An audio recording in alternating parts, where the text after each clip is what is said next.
Hi everyone, welcome to Anu's kitchen. ഇന്ന് നമുക്ക് വളരെ ഈസി ആയിട്ടുള്ളൊരു ടൊമാറ്റോ കറി തയ്യാറാക്കാം.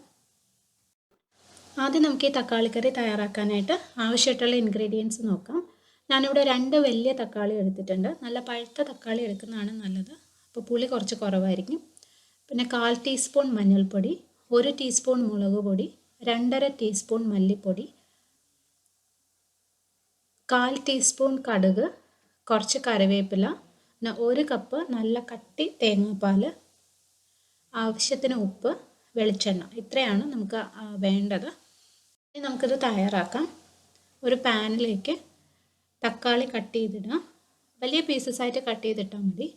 ഇനി ഇത് കുറച്ച് വെള്ളവും കുറച്ച് ഉപ്പും ചേർത്തിട്ട് വേവിച്ചെടുക്കണം. തക്കാളി നല്ലതായിട്ട് വെന്തുടയണം, നല്ല പേസ്റ്റ് പോലെ ആവണം. അങ്ങനെ നമ്മൾ വേവിക്കുക. ഇതിനകത്തോട്ട് ആവശ്യത്തിന് ഉപ്പ് ചേർക്കാം.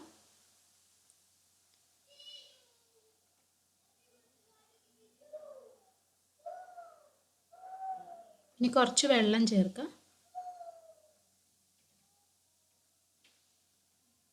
ഇതിനെ നമുക്ക് അടച്ച് വെച്ച് നന്നായിട്ട് കുക്ക് ചെയ്തെടുക്കാം.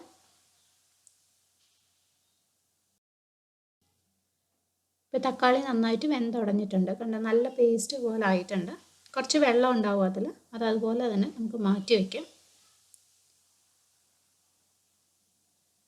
ഇനി ഒരു പാൻ വയ്ക്കുക. അതിനകത്തേക്ക് ആവശ്യത്തിന് എണ്ണ ഒഴിക്കുക. വെളിച്ചെണ്ണ ഉപയോഗിക്കണം. എണ്ണ നന്നായിട്ട് ചൂടാകുമ്പോൾ അതിലേക്ക് കടുക് ചേർത്ത് കൊടുക്കുക. കടുക് പൊട്ടിക്കഴിയുമ്പോൾ നമുക്ക് കറിവേപ്പില ചേർക്കാം.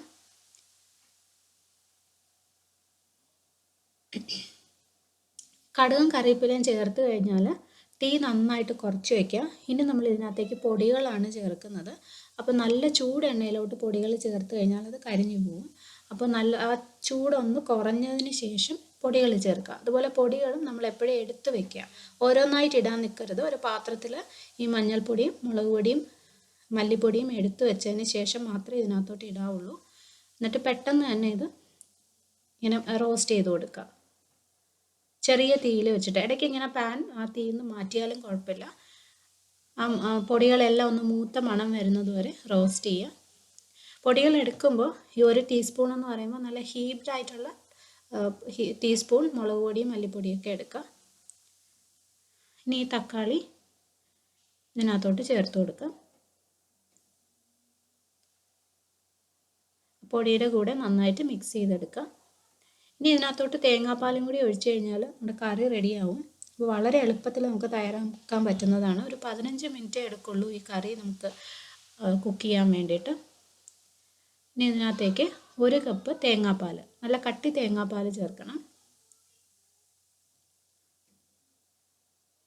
തേങ്ങാപ്പാൽ ചേർത്ത് നന്നായിട്ട് മിക്സ് ചെയ്യുക. ഇത് തേങ്ങാപ്പാൽ ചേർത്ത് കഴിഞ്ഞാൽ പിന്നെ ഇത് തിളയ്ക്കേണ്ട ആവശ്യമില്ല. ചെറുതായിട്ടൊന്ന് ചൂടായാൽ മാത്രം മതി. ഒന്ന് ആവി വരുമ്പോഴേക്കും നമുക്കിത് ഓഫ് ചെയ്യാം. ഇതിനകത്തേക്ക് ആവശ്യമുണ്ടെങ്കിൽ ഉപ്പ് ചേർത്ത് കൊടുക്കാം. നമ്മുടെ തേങ്ങാപ്പാലും തക്കാളിയും കൂടിയുള്ള കറി റെഡി ആയിട്ടുണ്ട്. ഇത് വളരെ പെട്ടെന്ന് തയ്യാറാക്കാൻ പറ്റുന്ന ഒരു കറിയാണ്. ചപ്പാത്തിക്ക് ഏറ്റവും നല്ല ഒരു സൈഡ് ഡിഷാണ്. എല്ലാവരും ട്രൈ ചെയ്ത് നോക്കുക. വീഡിയോ ഇഷ്ടമായിട്ടുണ്ടെങ്കിൽ സബ്സ്ക്രൈബ് ചെയ്യാൻ മറക്കരുത്.